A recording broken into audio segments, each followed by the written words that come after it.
ناظرین آپ کو ایک بار پھر سے اپنے پروگرام میں خوش آمدید کہتے ہیں. ناظرین آج کا ہمارا جو موضوع چل رہا ہے وہ چل رہا ہے کہ آج کے جو نوجوان ہیں ہمارے کل کے لیڈر بھی ہیں. اس موضوع کے حوالے سے آپ کے ذہن میں جو بھی سوالات ہیں آپ ہمیں براہ راست کال کر سکتے ہیں. آپ کو براہ راست کال نمبر شو کروایا جائے گا. ابھی ہمیں جوائن کیا ہے محترمہ رابعہ رانی صاحبہ نے. السلام علیکم.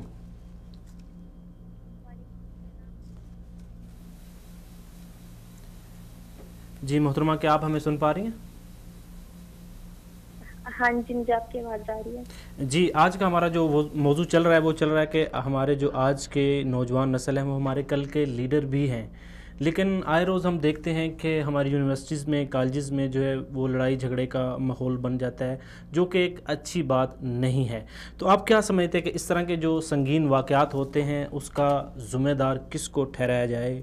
تعلیمی اداروں کو، اساتذہ کو، یا پھر ماحول کو؟ اس کے لیے میں یہ سمجھتی ہوں کہ تینوں چیزیں زیادہ ذمہ دار ہیں، کیونکہ سب سے پہلے تو تربیت ہماری، سب سے پہلے بچوں کی تربیت آ جاتی ہے. آپ کو گھر میں ایسا ماحول چاہیے ہوتا ہے کہ جس سے ہمارے بچے ہیں اور جو نوجوان نسل ہے وہ صحیح راہ پر گامزن ہوں. اس کے بعد دوسرا جو مرحلہ آتا ہے وہ ہمارے تعلیمی اداروں سے آتا ہے، اور تیسرا مرحلہ ہمارے ماحول کا آتا ہے. جب ہمارا لایا عمل سیکھے گا، ہم صحیح راستے تک گامزن ہوں گے تو ہی ہم لوگ صحیح منزل تک پہنچ سکیں. اب جیسے کہ ہمارے اچھے آدمی کی ذمہ داریاں ویسے تو بہت زیادہ ہیں، لیکن ان کی ذمہ داریاں ہر دور میں مسلم رہی ہیں. اسلام کی دعوت کو روح ملنے میں بھی نوجوانوں کا بڑا کردار ہے. نوجوانوں کی اہمیت اسلام میں مسلم ہے، اسی لیے آپ صلی اللہ علیہ وسلم نے اپنی حیات کے اواخر میں جس لشکر کو تیار کروایا اس کی قیادت باوجود جلیل القدر صحابہ رضی اللہ عنہم کے بشمول سیدنا حضرت عمر فاروق رضی اللہ عنہ کی موجودگی میں اس وقت کے بمشکل 18 سالہ نوجوان حضرت اسامہ بن زید رضی اللہ عنہ کو سونپی.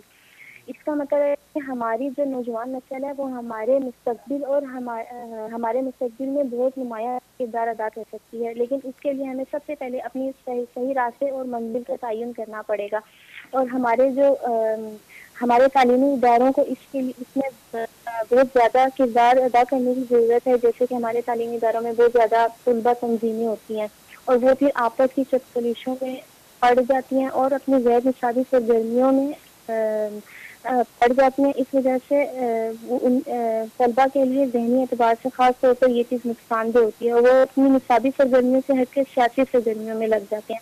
اس کے پہلے تو تعلیمی اداروں کو چاہیے کہ ان کی انتظامیہ کو چاہیے کہ ایسی طلبہ تنظیمیں بنانے کی حوصلہ افزائی نہ کریں. اگر ایسی طلبہ تنظیمیں ہیں تو دوسرا قدم یہ ہے کہ ان تنظیموں کو مثبت راہ پر چلائیں جس سے ہمارا معاشرہ ترقی کرے اور ہماری نوجوان نسل صحیح راہ پر گامزن ہو. جی تو آپ کیا سمجھتی ہیں کہ تعلیمی اداروں میں یہ جو طلبہ تنظیمیں ہیں یہ ہونی چاہیے کہ نہیں ہونی چاہیے؟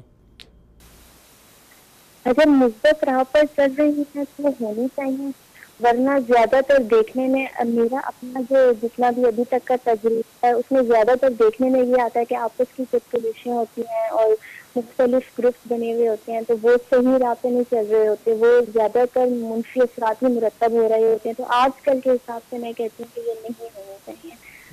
تو اس میں یہ بھی تو ہے کہ ہم جو اس طرح کی تنظیمیں ہیں ان کو کچھ اچھا ماحول پرووائڈ کر کے ان کی جو ایک ذہنی تربیت ہے وہ ذہنی تربیت کی جائے تاکہ جو فلاح کے کام ہیں وہ جو نوجوانوں کے جو مسائل ہے تعلیمی اداروں میں وہ حل کیے جائیں. جی بالکل، ہمیں ایسا ماحول فراہم کرنا چاہیے. میں نے اسی سے پہلے یہی بات کی تھی کہ ہمیں اپنے گھر سے شروع کرنا چاہیے، اپنے بچوں کو ایسا ماحول دینا چاہیے کہ جس سے وہ صحیح راستے پر چلیں. پھر اس کے بعد یہ ہے کہ اپنے تعلیمی اداروں میں ہم لوگ جیسے فار ایگزامپل ہم ورک شاپ کروائیں، کچھ ایسے سیمینارز کروائیں، کچھ اس طرح کے لیکچرز کروائیں کہ جس سے ہمارے طلباء میں اس طرح کی سوچ بیدار ہو تاکہ وہ اس طرح کی غیر نصابی جو ایسی سرگرمیاں جو منفی اثرات مرتب کرتی ہیں ان کی طرف گامزن نہ ہو. جی محترمہ رابعہ رانی صاحبہ آپ کا بہت بہت شکریہ کہ آپ نے اپنا قیمتی وقت نکالا اور ہمارے پروگرام میں شرکت کی. جی پروفیسر عبداللہ صاحب، تعلیمی اداروں میں جو تنظیمیں ہیں یہ ہونی چاہیے طلباء کی رہنمائی کے لیے، اس کے بارے میں آپ کیا کہیں؟ جس طرح یہ محترمہ نے کہا کہ سب سے پہلے تو یہ ہے کہ ان کا اپنا تجربہ ہے، میں بھی خود رہا ہوں یونیورسٹی میں، یعنی ہونی چاہیے لیکن میں یہ سمجھتا ہوں کہ جس طرح زاہد یاسین صاحب نے کہا کہ ان کو سیاست سے بالکل الگ رہنا چاہیے.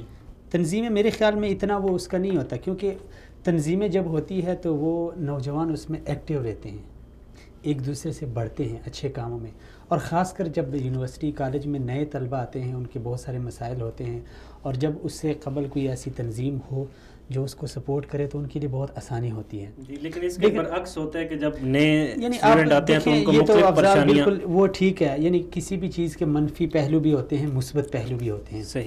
لیکن اس میں کچھ تو اداروں کا ریاست کی ذمہ داری بنتی ہے، خاص کر جو ہماری پارٹیاں ہیں، جو سیاسی پارٹیاں ہیں، اور طلباء کو بھی چاہیے کہ وہ خود کو ان پارٹیوں سے الگ رکھے، کیونکہ یہ ایک بات یہ یاد رکھیں کہ یہ سیاسی پارٹیاں اپنے مفادات وصول کراتی ہے ان طلباء تنظیموں سے، اور جب ان کے اپنے مفادات پورے ہوتے ہیں تو پھر یہ ان کو جو ہے نا ایک سائڈ پہ لگا دیتے ہیں.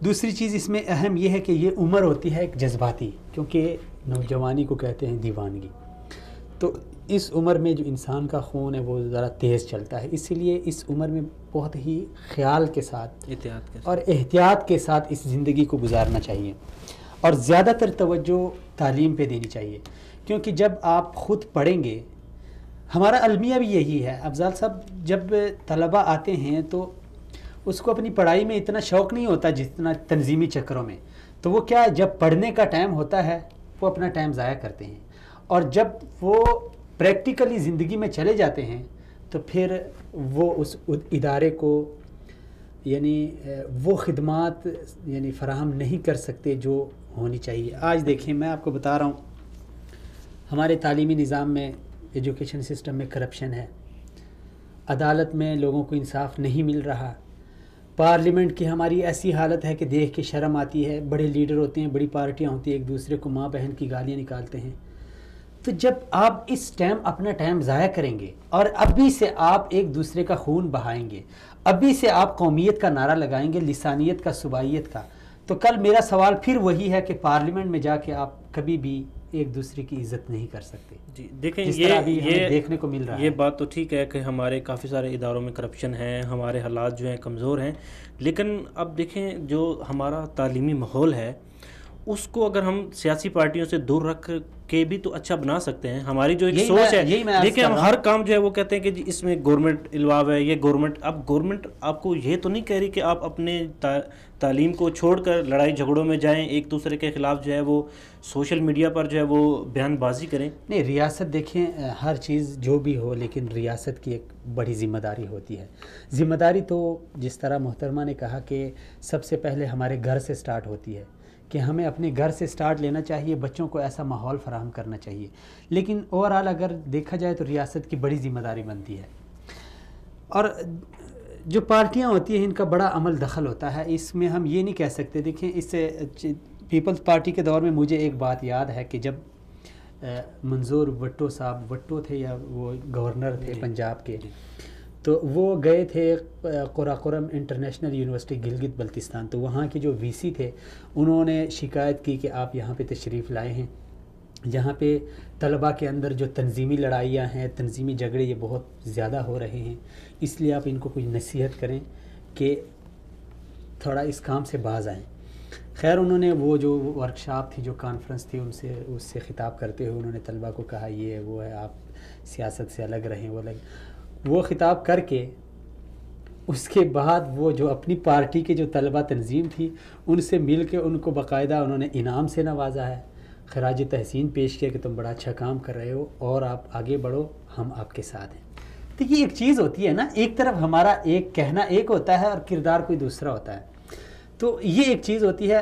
یہ اگرچہ ہم کہتے ہیں کہ بھائی پختون اسٹوڈنٹ فیڈریشن کا اے این پی سے کوئی تعلق نہیں ہے، یا وطن پال اسٹوڈنٹ فیڈریشن کا شیرپاؤ سے کوئی تعلق نہیں ہے، یا دوسرے جو پختون ہیں بلوچی اسٹوڈنٹ کا ان کا اچکزئی سے، یہ ایسے غلط باتیں ہیں. یہ سارا ان کو، یہ طلباء کو یہ لوگ استعمال کرتے ہیں اور المیہ یہ ہے کہ اس وقت جب یہ پڑھائی ضائع کرتے ہیں، انہی چکروں میں اپنا ٹائم ضائع کرتے ہیں، پھر جب یہ سیاست میں جاتے ہیں تو ان کے پاس ڈگری نہیں ہوتی، جعلی ڈگریاں نکلواتے ہیں، اور جب کیسز آتے ہیں تو آپ دیکھ رہے ہیں ہمارے پاکستان کی کیا حالت ہے، ساری ڈگریاں جعلی نکل رہی ہیں۔ بالکل آپ یہی اس کہہ کی سکتے وجہ ہیں یہی ہے کہ ابھی سے آپ اپنا ٹائم ضائع کر رہے ہیں، جب آپ کا پڑھنے کا ٹائم ہے اس ٹائم آپ ضائع کر رہے ہیں، اور جب ڈگری لینے کا ٹائم آتا ہے آپ کو ملتی نہیں ہے، یا ملتی ہے تو جو آپ چاہتے ہیں وہ نہیں ملتی، تو پھر مجبوراً آپ کو جعلی ڈگری لینی پڑتی ہے۔ جی بالکل، اسی چیز کو سامنے رکھتے ہوئے آپ یہ کہہ سکتے ہیں کہ آخر وہ کون سی وجوہات ہیں جس کی بنا پر ہمارے پاس جو قابل جو لیڈرشپ ہے، جو قابل لوگ ہیں وہ سامنے نہیں آ رہے۔ اصل جو اپنا وہ ان کا جو دور چل رہا ہوتا ہے جہاں پر انہوں نے کچھ سیکھنا ہوتا ہے، کچھ بننا ہوتا ہے، کچھ ذہن سازی جو اپنا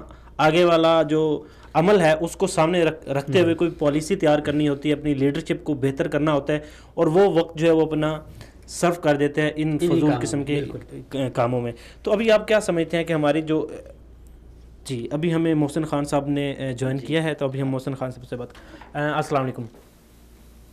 وعلیکم السلام۔ جی محسن خان صاحب، آپ کا بہت بہت شکریہ کہ آپ نے اپنا قیمتی وقت نکالا اور پروگرام میں شرکت کی۔ ابھی ہمارا جو موضوع چل رہا ہے وہ آج کے نوجوان نسل اور کل کے لیڈر بھی ہیں۔ تو آپ کیا سمجھتے ہیں کہ ہماری جو یونیورسٹیز ہیں اس میں طلبہ تنظیمیں ہوتی ہیں، اور کچھ تنظیمیں ایسی بھی ہیں جو مثبت پہلو کی طرف چل رہی ہیں، کچھ منفی پہلو کی طرف چل رہی ہیں، تو آپ کیا سمجھتے ہیں کہ ان تنظیموں کو ایسا کیا کرنا چاہیے کہ جو مثبت پہلو ہیں جس کی وجہ سے ہماری جو قوم اور ملک کی خدمت ہو سکے، کوئی اچھا لیڈر پیدا ہو سکے، کوئی لیڈرشپ کی جو جسے کہ ہم مثال کہیں کہ یہ لیڈرشپ کی مثال ہے، ایسے کون سے طریقے ہیں، ایسے کون سے پہلو ہیں جن کو ہم اپناتے ہوئے جو ہے وہ ان تنظیموں کو مثبت پہلو کی طرف دھکیل سکے؟ جی بہت شکریہ، آپ نے اپنے پروگرام میں ٹائم دیا۔ گزارش یہ ہے کہ آپ اگر آج کی لیڈرشپ کو بھی دیکھیں، جو مختلف سیاسی جماعتوں کا ایک روب دارے ہوئے ہیں، جس طرح مسلم لیگ ہے، جس طرح JUI ہے، جس طریقے سے بھی پاکستان کیا نام ہے اس کا پیپل پارٹی ہے یا PTI ہے، اس کے اندر آپ کو اگر کچھ ایسے شخص ملیں کہ جن سے کچھ ہونے کے لیے امید کی جا سکتی ہے، تو وہ سارے کے سارے آپ کو مختلف اسٹوڈنٹس آرگنائزیشن کے کسی وقت کے ممبر ملیں گے۔ اور اس میں ایک بہت بڑا نام ہے ہمارے پاکستان کے اندر اسٹوڈنٹس آرگنائزیشن میں اسلامی جمعیت طلبہ کا، کہ اس نے بہت بڑی سطح پہ لیڈرشپ مہیا کی ہے۔ اب جو آج کل کا دور ہے، اس دور کے اندر مختلف قسم کی اسٹوڈنٹس آرگنائزیشنز کے خلاف ایک پروپیگنڈا جو چل رہا ہے، اس کی ایک ریزن تو یہ ہے کہ جو بین الاقوامی یا مغربی جو معاشرہ ہے وہ یہ چاہ رہا ہے کہ پاکستان کے اندر سے اسلامک مائنڈڈ لوگ جو ہیں وہ ختم ہو جائیں، آنے والے ادوار کے اندر جو اسلام سے ریلیٹڈ لوگ ہیں وہ کم سے کم ان اداروں کا رخ کریں، یا کم سے کم جو ہے وہ لیڈر بنیں۔ تو اس میں بہرحال اسٹوڈنٹ آرگنائزیشن جو ہوتی ہیں وہ بہت بڑی سطح پر لیڈرشپ مہیا کرتی ہیں کسی بھی دور کے اندر۔ قائد اعظم محمد علی جناح صاحب کا جو کردار ہے وہ نوجوانوں کا ہے۔ اس کے علاوہ آج کی پاکستانی قیادت آپ کسی بھی سطح پر دیکھیں تو وہ میری پچھلے دنوں ملاقات ہوئی چیف جسٹس افتخار چودھری صاحب سے، تو انہوں نے مجھے کہا کہ میں خود اپنے دور کے اندر کوئٹہ کے اندر ایک اسٹوڈنٹس آرگنائزیشن کا ذمہ دار رہا، تو مجھے تعجب ہوا کہ دیکھیں کیسے کیسے لوگ اسٹوڈنٹس آرگنائزیشن میں پیدا کیے ہیں۔ تو بہرحال ان کی افادیت اپنی جگہ پہ ہے۔ جہاں تک بات ہے کہ نقصان کی، تو اس میں ایک ایشو ضرور ہے کہ جو بین الاقوامی ایجنسیز ہیں یا NGOs ہیں، ان میں جو لوگ استعمال ہو جاتے ہیں تو وہاں پر جا کے کچھ نقصان دہ خدشہ ہوتا ہے، جن کے مقاصد ان کو خود نہیں پتا ہوتا کہ ہم کس مقصد کے لیے کام کر رہے ہیں۔ بڑے پردہ مقاصد کچھ اور ہوتے ہیں اور فرنٹ پہ جو ہے نا کچھ اور کام ہو رہا ہوتا ہے، تو وہاں پہ تھوڑا سا نقصان کا خدشہ ضرور ہوتا ہے۔ بہرحال اپنے ملک کے لیے، اپنے ملک کی خدمت کے لیے جو آرگنائزیشن کام کر رہی ہیں تو وہ بہرحال ایک اچھی قیادت فراہم کرتی ہیں ملک کو بھی اور اس قوم کو بھی۔ جی جیسا کہ آپ بھی جو ہے وہ ایک تنظیم کے جو ہے وہ لیڈر ہیں، تو آپ کیا سمجھتے ہیں جو لیڈر ہوتا ہے وہ کیپٹن آف شپ ہوتا ہے، تو یہاں پر ہماری جو ذمہ داری ہوتی ہے، ایک لیڈر کی ذمہ داری ہوتی ہے کہ کسی بھی جگہ پہ کسی بھی ماحول کو بہتر بنانے کے لیے اس کا جو کردار ہوتا ہے وہ مین کردار ہوتا ہے۔ تو آپ کیا سمجھتے ہیں کہ جو دیگر قائدین ہیں ان کو آپ کیا میسج دینا چاہیں گے جس کی وجہ سے یہ جو فضا ہے اس میں محبت ہو، اور آپس کے جو اس طرح کا اختلاف ہے اور اس طرح کے آئے روز جو جھگڑے ہوتے رہتے ہیں یہ ختم کر کے جو دوستی کا، محبت کا اور جو پیار کی ایک فضا ہے وہ کیسے قائم ہو سکتی ہے؟ دیکھیں میں یہ سمجھتا ہوں کہ یوتھ کے جتنے بھی لیڈرز ہیں تقریباً وہ ایک ہی جگہ پہ اکٹھے ہیں، ان کے درمیان اس طرح کی تفریق قطعاً نہیں ہے۔ جہاں تک بات ہے یہ لاہور کا سانحہ ہے جس کی طرف میرے خیال میں آپ اشارہ کرنا چاہ رہے ہیں، تو میں سمجھتا ہوں کہ اس کے پیچھے ہاتھ کچھ دوسرے لوگوں کا تھا۔ جس کے بیاہ پہ یہ معاملہ سارا کا سارا بنا ہے. ایسا قطن نہیں ہوتا. میرے بھی اسلامی جمعیت کے جو ناظم اعلیٰ ہیں ڈاکٹر سید صاحب ان کے ساتھ اچھا تعلق ہے. میرے ISF کے جو مرکزی پریزیڈنٹ ہیں ان کے ساتھ بہت اچھا تعلق ہے. اسی طریقے سے ہم سب کا کمبائن تعلق ہے. ہماری میٹنگز جو ہوتی ہیں تو یہ مختلف سیاسی مقاصد کے لیے کہیں پر اس طرح کی کلیشز ہوتی ہیں, اس طرح کا ماحول کریٹ ہوتا ہے. ادروائز ایسا قطن نہیں ہے.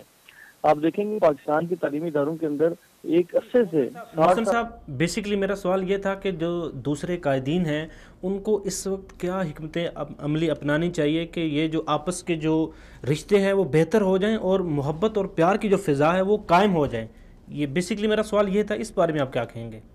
جی سر, یک نکاتی اس میں جواب یہی ہے کہ اس پہ سیاسی مقاصد کے لیے وہ استعمال نہ ہوں. جب وہ سیاسی مقاصد کے لیے استعمال نہ ہوں گے تو درمیان میں اخوت, بھائی چارے اور پیار محبت جو ہے نا آٹومیٹکلی رشتہ قائم ہو جائے گا. جب وہ کسی سیاسی مقصد کے لیے استعمال ہوں گے تو وہاں پہ جا کے کچھ نہ کچھ پرابلم یا کچھ پریشانیاں کس طرح کے معاملات جو ہے نا پیدا ہوں گے. تو یہ ہے کہ تمام لیڈرشپ جو بھی ہے اگر وہ اسے سیاسی مقاصد کے لیے استعمال نہیں ہوں گے تو انشاءاللہ ایسا کوئی خلا ہے نہیں. اور اس کو تو میڈیا نے ویسے ضرورت سے زیادہ جو ہے نا اس کو زور دے کے ضرورت سے زیادہ وہ کر دی ہے. قطعاً ایسی کوئی بات ہے نہیں. سیاسی جو ہماری جو یوتھ لیڈرشپ ہے اس کے درمیان ایسا کوئی معاملہ ہے نہیں.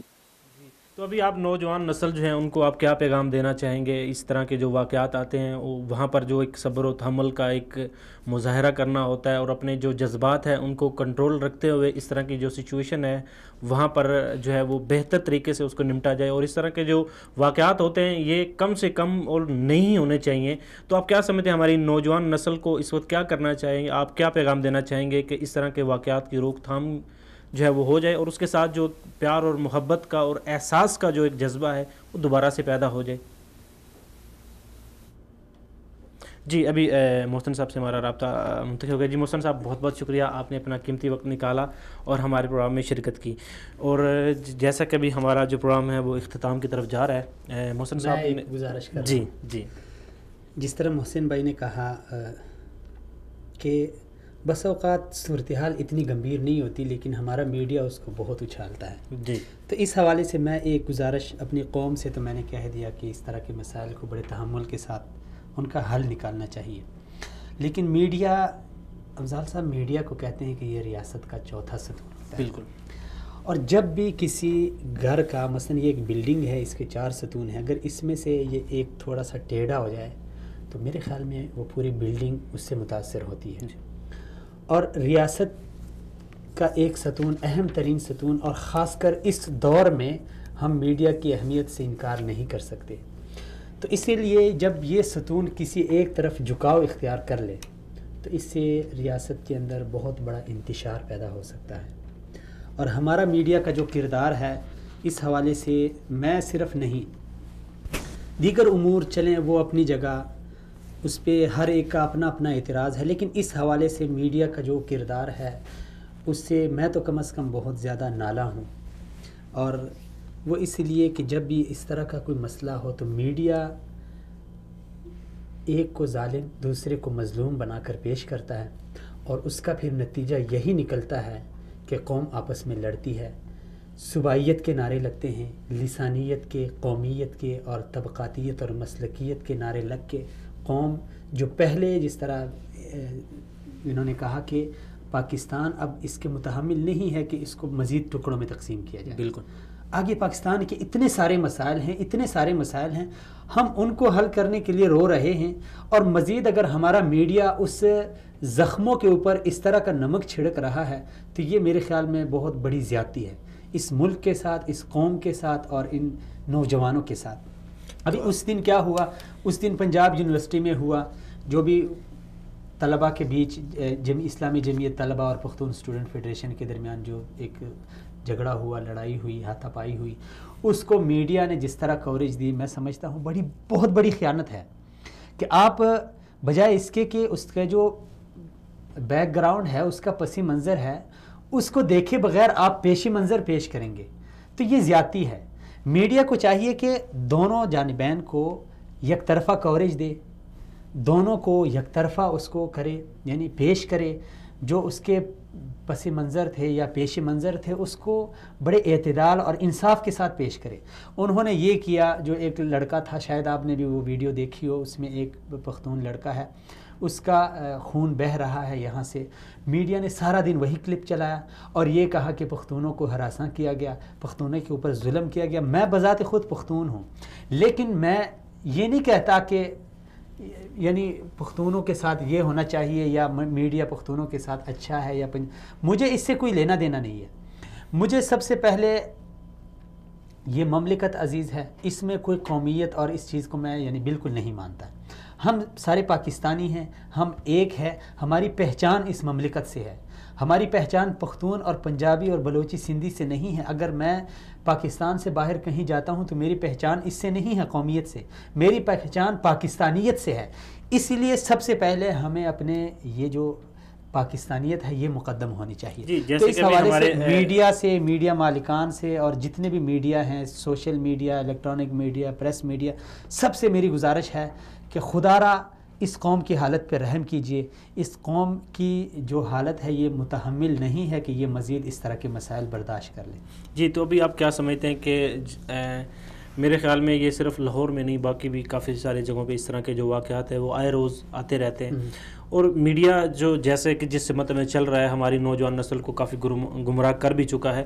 تو آپ کیا سمجھتے ہیں کہ اس وقت ہماری جو مین ذمہ داری ہے وہ نوجوان نسل کی ہے کہ ہم کوئی ایسا موقع ہی نہ دیں ایسے ذرائع کو جس کی وجہ سے جو ہمارے جو اندر کچھ تھوڑی سی جو کوتاہیاں ہیں, غلط فہمیاں ہیں, وہ اب سب کے سامنے آئیں. ہمیں اب نوجوان نسل کو ایسا کوئی موقع دینا ہی نہیں چاہیے. تو ابھی آخر پہ آپ اپنی جو نوجوان نسل ہے ان کو کیا پیغام دینا چاہیے؟ میرا تو یہ کہنا ہے کہ اللہ رب العزت نے جب انسان کو دیگر مخلوقات پہ فضیلت دی ہے, اسے اشرف المخلوقات بنایا ہے, تو اس کی بنیادی وجہ یہی ہے کہ اس کو سمجھ بوجھ دی ہے, عقل دی ہے اور علم دیا ہے. اور اللہ رب العزت نے قرآن کریم میں واضح فرمایا کہ قل هل يستوي الذين يعلمون والذين, کیا آپ کہہ دیجئے, ایک سوالیہ ہے, استفہامی انکاری ہے کہ آپ کہہ دیجئے کہ اب وہ لوگ جو علم رکھتے ہیں اور وہ لوگ جو علم نہیں رکھتے کیا وہ برابر ہو سکتے ہیں؟ یہ کبھی بھی نہیں ہو سکتا. ہمارے نوجوان ظاہر بات ہے جب یونیورسٹی لیول تک پہنچتے ہیں, کالج لیول تک پہنچتے ہیں, تو وہ کچھ پڑھ کے چلے جاتے ہیں, کچھ علم حاصل کر کے وہ وہاں تک چلے جاتے ہیں. اسی لیے جو علم آپ نے حاصل کیا ہے اس علم کو کارآمد بنائیے, اور اس علم کے جو تقاضے ہیں ان تقاضوں کو مد نظر رکھ کے اور آگے قوم کی حالت پہ رحم کرتے ہوئے اپنے اندر قائدانہ صلاحیت پیدا کریں. یہ قوم صرف اور صرف پاکستانی قوم, میں اس سے پہلے عرض کر چکا ہوں کہ پاکستانی قوم جتنے مسائل کے دلدل میں پھنسی ہے, اس کی امیدیں اور ساری توقعات آپ سے وابستہ ہیں, کیونکہ ہمارے ہر طرح کے ادارے سے لوگ اکتا گئے ہیں, نظام انصاف سے, نظام تعلیم سے, نظام سیاست سے, ہر طرح یعنی لوگ اکتا گئے ہیں. اب ان کی آخری امید انہی نوجوانوں پہ ہے, انہی طلبہ پہ یعنی مرکوز ہے. اور اگر یہ طلبہ اپنی ذمہ داری کا احساس نہ کریں اور خود کو اچھا لیڈر ثابت نہ کریں تو میرے خیال میں یہ ان کے اپنے ذات کے ساتھ نہیں بلکہ اس قوم کے ساتھ زیادتی. جی بالکل, اس قوم کے ساتھ زیادتی ہوگی. جی پروفیسر عبداللہ صاحب, آپ کا بہت بہت شکریہ کہ آپ نے اپنا قیمتی وقت نکالا اور ہمارے پروگرام میں شرکت کی. اسی طرح محترم زاہد یاسین صاحب, آپ کا بھی بہت بہت شکریہ, اور محسن خان صاحب آپ کا بھی بہت بہت شکریہ, اور محترمہ رابعہ رانی صاحب آپ کا بھی بہت بہت شکریہ کہ آپ نے اپنا قیمتی وقت نکالا اور ہمارے پروگرام میں شرکت کی. ناظرین, ہماری جو نوجوان نسل ہے وہ اس میں ہر قسم کی صلاحیت موجود ہے, ان میں لیڈرشپ کی جو ہے وہ ساری کی ساری قائدانہ صلاحیت موجود ہے, اور اس صلاحیت کو بہتر بنانے کے لیے ہمارے جو استاذہ کرام ہیں ان کا مین کردار ہے کہ اس طرح کے جو واقعات ہوتے رہتے ہیں وہ ان کو چاہیے کہ ہماری جو نوجوان نسل ہے ان کے جو جذبات ہیں ان کو کنٹرول کریں اور ان کی ذہن سازی ایسی کریں کہ اس طرح کے واقعات ہوں ہی نہ, جس کی وجہ سے ہمارا میڈیا جو ہے وہ ہماری نوجوان نسل کو دوسروں کے سامنے جو ہے وہ کم دکھانے کی کوشش کرے. تو ناظرین, آپ کو ہمارا یہ پروگرام کیسے لگا, اپنی قیمتی جو فیڈ بیک ہم تک ضرور پہنچائیں. ملتے ہیں اگلی پروگرام میں. السلام علیکم.